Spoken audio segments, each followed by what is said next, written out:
歡迎繼續回到《寰宇全世界》。我們現在關注的是在伊朗這邊最新的局勢啊。當然，這個伊朗呢，他們宣布關閉荷姆斯海峽。那麼這次美伊的談判會不會使得這個荷姆斯海峽的開放呢，變成了一個影響談判非常關鍵的因素啊？因為伊朗也最新宣布說，荷姆斯海峽還有一個替代航道，怎麼回事啊？因為呢，這個理由是荷姆斯海峽這條重要水道這個主航線區啊，現在是存在着水雷的風險，所以呢，再度關閉。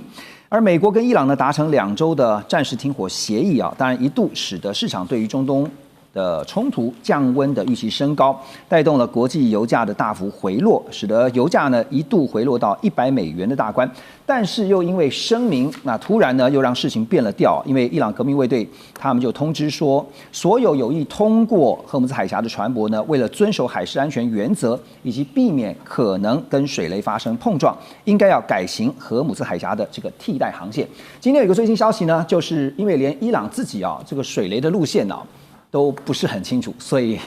很担心这个万一一旦開放以後，這個貨輪或商船，那如果遇到水雷怎麼辦？好，那白宮方面就特別回應啊，說任何關閉行為都是令人完全無法接受的，而且呢，這個李威特啊說，重申川普的期望和要求，立刻迅速的、安全的重新開放荷姆斯海峽。好，那麼紀文兄啊，我們現在看到就是伊朗其實不管是談之前，或者現在外界預料，就算談之後，他也一再的強調，因為這次在伊朗的10點談判條件當中，其中有關於荷姆斯海峽的，他就特別提到了，好，就是說荷姆斯海峽呢，必須真的要，你看這10點裡面一定有強調是說，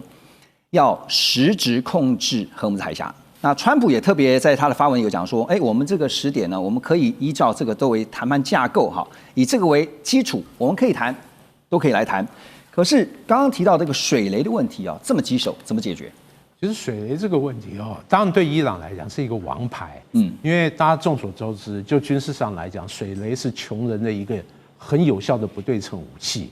而且美國在戰前的時候就評估伊朗它的水雷保有量在超過5000枚哦，然後雖然它的這個海軍在美國的精準打擊之下幾乎是全滅，但這個布設水雷對於伊朗來講，不是只靠軍艦，它的很多漁船、小型的船也可以進行布雷。對，也因此，這個對伊朗來講，絕對是他手上一個王牌。至於說目前這個整個荷姆斯海峽有沒有水雷，我認為對伊朗來講，虛虛實實，但不可否認，確實是他一張牌。那一切都由他說了算，就算沒有水雷，他也可以營造出有水雷的一個整個海峽目前的情境。因此對他來講，我認為以水雷來威脅荷姆斯海峽，我認為戰前大家的憂慮是如此。那目前這個整個態勢沒有任何改變，而且大家知道，這個伊朗要控制荷姆斯海峽，不只是靠水雷，它本身有龐大的反艦飛彈、陸基反艦飛彈的這個整個實力。以伊朗它這些飛彈實力，它的火力是完全覆蓋荷姆斯海峽。雖然美國方面、以色列方面宣稱，在長達40幾天這個打擊裡面，把伊朗的這些作戰能力大幅的削弱，但我認為要完全清除伊朗控制海峽的反艦飛彈兵力，我認為是不太現實的。對，特別是伊朗借由地下化的一些部署，還有進行深度的偽裝，那美國或許宣稱達到的很多目標，可能是誘餌。都說不定，因此就伊朗本身的控制能力來講，控制荷姆斯海峽是完全沒有問題的。只不過現在想一想，覺得很弔詭的就是，戰前事實上荷姆斯海峽是通行的，沒有受到任何障礙的。雖然伊朗有時候會把它拿來牌，當成手上的一個王牌，宣稱這個海峽通行的問題，但其實全世界都自由航行。但打了以後，後來發現。未來可能真的要收費，那不只是伊朗要收費，美國也可能要收費。我認為這是目前我們看這個整個海峽問題最弔詭而且最諷刺的一個。所以伊朗現在宣布說，荷姆斯海峽有一個替代航道，哈，表示他們至少確認這個替代航道是比較不會有水雷的，可以這樣子聽。但是我們知道啊，荷姆斯海峽它有北航線和南航線，那主要都是走北航線，因為水深比較這個穩定，南航線就是水深比較不穩定，而且曲曲彎彎的，那航行起來是存在一定的風險。那除非大家那不顧及風險而執意走南航線，但航線不管是南還是北，事實上就像我前面講的，都處於伊朗反艦飛彈的火力覆蓋範圍。也因此，我認為沒有說北航線、南航線哪一個比較安全的問題，因為都在伊朗的火力涵蓋範圍。美國現在就覺得說，這個找替代航線啊，就是你在出花招哈。可是對伊朗來說，可能真的他是確認說，這個替代航道比較安全的哈。你剛剛提到這個通行費這個事情啊，川普非常生氣，因為他在Truth Social呢是發文反擊，他說伊朗人似乎沒有意識到啊，他們根本就沒有任何籌碼，除了呢用現在這個抓住的荷姆茲海峽，就是國際航道，短期勒索全世界啊，其他的沒招了。可是呢 ，ABC 也報道說，記者就詢問川普啊，那是不是同意伊朗對所有通過荷姆茲海峽的船只來收通行費？川普一度答應說，我們可以考慮一下，甚至還说，像你剛剛講的說，我們一起來收啊，合資來收費這件事情，大家覺得不可思議。另外，川普也警告說呢，任何向伊朗提供武器的國家，甚至呢是向這個美國出售任何，就是向伊朗呢出售任何所有的商品呢，都會被課徵50%的關稅，而且是立刻生效。簡單來說，就是你不准支持伊朗。華盛頓郵報呢有一位資深專欄作家他就認為說，其實這一場一直就是缺乏明確制勝戰略的戰爭，正在不可避免的走向一個沒有和平解決方案的結局。現在看起來，川普是非常在意的是荷姆茲海峽的控制權，因為這跟國際原油的價格有關哈。但是有一個更重要的一個因素哈，最近這幾天也有一些分析在看，是荷姆茲海峡的重要戰略地位這個位置。因為美國在全球很多地方，特別是在重要的水道啊、海峽都設立了他們的 choke point， 就是咽喉點哈。所以我問 Russ， 萬一真的荷姆茲海峽就算談完以後，伊朗仍然堅持要擁有荷姆茲海峽的實質控制權，這對於美國在地緣戰略上的風險，你怎麼看？我覺得這個可能性是不大的。你覺得不大？我的意思是說，川普不會讓伊朗主導這個荷姆斯海峽，這真的是不可能。你說荷姆茲海峽不會落入伊朗的實質控制的？不可能，不可能。這個不只是川普的想法，也是周邊國家的想法，甚至可以說是歐洲國家，還有我也是認為中國大陸的想法。那另外，不管是日本、南韓，其他的引進波斯灣不管是石油或其他的原料等等，都需要荷爾木斯海峽是保持這個開放的狀態了。所以，如果伊朗堅持的話，我真的覺得打仗會這個戰爭會持續下去。如果伊朗堅持的話，就沒得談了，是這樣子嗎？我覺得這個真的是川普的一個底線。那如果伊朗真的不同意的話，或堅持，那就繼續打仗。我真的是恐怕會這樣了。所以我覺得伊朗這個要求是非常非常不合理，而且不管是周邊國家或國際社會，誰支持伊朗這樣做？沒有人支持伊朗這樣做啊！即使其他的國家不會開口說我們支持美國打仗，為了開放荷爾木斯海峽，那很有可能是不會這樣講。但是幾乎都會支持美國這樣做，因為沒有人支持伊朗把荷爾木斯海峽關閉或要收通行費等等。Nobody support that， 沒有人支持。OK， 你現在聽到的就是說，伊朗其實說我收通行費，但是我可以跟阿曼嘛，我們兩個來分嘛，包括也提到了美國甚至可以一起來分啊。那大使您又怎麼看哈？因為這個接下來就是看說有關於這個通行費的事情，因為伊朗收這個通行費是因為他要有一筆花費是必須在這一次整個美伊戰爭當中，其實伊朗有很多的地方是被重創的，他需要錢來重建的。那瑞穎這邊有警告說，暫時停火這2個禮拜的暫時停火，並不代表整個中東的風險是解除的，尤其是在能源運輸關鍵的，我們現在提到的荷姆茲海峽，恢復正常運作仍然是面臨很大的挑戰，而且說目前最大的隱憂是衝突期間，因為大量船只撤離了這個海峽，所以短期之內呢很難迅速回流，就會影響到運輸的效率。另外，法新社也查閱了就是相關的海事追蹤的數據說停火生效以來，這幾天只有10艘船左右那麼通過荷姆茲海峽。另外 ，CNBC 報道說呢，雖然達成2週的停火協議，但是實際上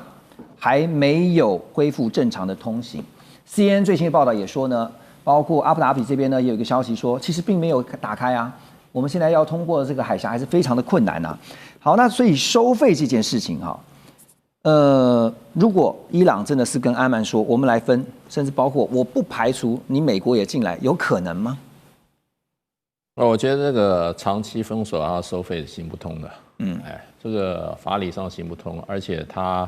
這個侵害了太多國家的合法權益。那伊朗就變成流氓國家啊！流氓國家你要怎麼樣呢？要付出極大的代價。不是美國一個國家制裁你，很多國家聯手起來會制裁你。是因為伊朗雖然沒有加入當時的國際海洋法公約可是呢，伊朗說他現在目前的行為都合法這個只有一個條件下合法，就是他在行使合法戰爭法上的合法自衛權。那我這都是自衛行動，因為伊朗現在大家都認為你是被攻擊，你不攻擊你是行使自衛權。那這種行為的話，短期上可能你可以解釋說我的自衛權，可是停火以後你就沒有權利再做這種事情。对，而且你牽涉到的利益是整個海灣國家的利益，還有呢，整個印太國家的利益，印度也不會接受印度也會給你也搞到那他怎麼會？那中國大陸也不會接受所有東南亞國家都一起不會接受，沒有國家會接受，歐洲也不接受，所以我覺得伊朗現在是把這個荷姆斯海峽封鎖，然後在那邊揚言收費這些，我覺得這些只是手段，不是他的目的。伊朗沒有必要去賺這筆錢，也沒有必要長期跟國際社會的大部分國家的利益為敵。對，他很清楚，所以我認為他基本上他把它當一個手段，他是以這個當手段來迫使美國跟他談判，迫使這個各個國家去重視這個問題，要不然誰出來誰管他誰去出來調解哪些國家會管？我的利益沒有被受到傷害，你們去打吧。大使要調解我迅速問您一個問題因為這次也看到中方的角色在這次的調停上面扮演非常關鍵。那您怎麼看因為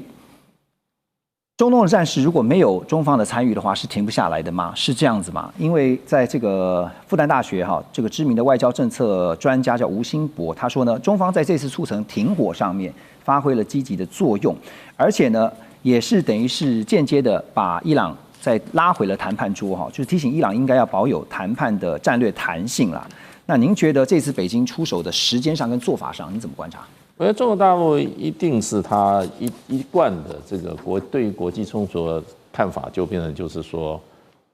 不要打仗，就用談判，不要動武力，什麼事情國與國糾紛就是用談判，那這是他一貫立場。那中國大陸也從來不要把這個公親變世主。你看他跟俄羅斯關係這麼好，俄烏戰爭他也不要被捲進去，沒錯，對不對？到現在烏克蘭也沒有對中國大陸完全翻臉，對。這就是說，中國大陸的基本的外交政策就不願意怎麼講捲入任何的重要的戰爭，他會保持中立，用一個立場來解決。當然，翟俊在這裡面做了很多的功夫，而且我認為這場戰爭，中國大陸也是有他的利益，有他的籌碼在裡面。為什麼？這個荷姆斯海峽對中國大陸，再說你怎麼去淡化它，還是很重要。沒錯。所以中國大陸只是說沒有用很強制的方法出來去做，可是我覺得它外交穿梭基本上中國大陸有利益在裡面。可是中國大陸有一個原則，絕對不會把成你們中間的戰爭變成公親變世主。我就是一個中間人而已。那我覺得這裡面的話，中國大陸跟很多國家立場相同，利益相同，尤其跟海灣國家利益相同。所以呢，海灣国家巴基斯坦的为什麼這麼熱心？後面就是沙特嘛，沒錯。他金主沙特。對，所以很多國家就希望中國大陸出来。所以法新社講說，哇，你這個將來中國超越了美國啦，哈的，這是挑撥離間。沒錯，標準是挑撥離間，讓美國人說，你們小心哈，中國大陸要取代你了，叫你不要打。所以這個帝國主義都是這樣。法國也是老牌帝國主義。